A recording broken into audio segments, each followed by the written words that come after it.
idol. Shout out sa mga nanonood ng aking video. Ganun din sa mga nagsusuporta.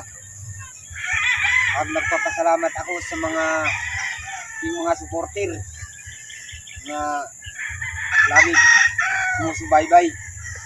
Kag aking papakita sa aking video nga arnis naman. Kag salamat sa mga nag-comment. Maraming salamat sa inyo. Shout out. Saludo ako sa inyo. Sana palagi ninyong suportahan. Lagi ko kayong ipapakita sa aking video. O sa susunod na lang sa mga basher ko. Thank you. Mahal ko kayong lahat. Okay. Sisimulan na namin mga idol. Para hindi naman kayo mainit. Okay. Thank you. I love you. Ganito yun mga idol. Pag shout out sa mga gumagamit sa arnis pagpalo ng ganon. Ganyan. Hindi ko na-underestimate yun mga idol. Ito lang yung kakayanan ko paghawak ng arnis na ganito pa.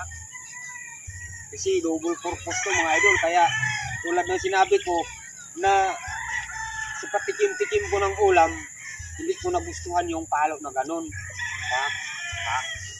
Sa patikim-tikim ng ulam, ito yung nagustuhan kong paghawak ng arnis. No?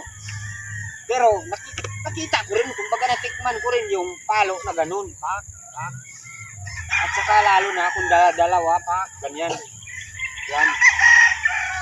Ito mga idol, yung nagustuhan kong paghawak ng ganitong harness. Papaluin ako niya sa katulad ng pamalo. Siyempre papalo yan, paulo, tulad yan, palo. Yan. Yan.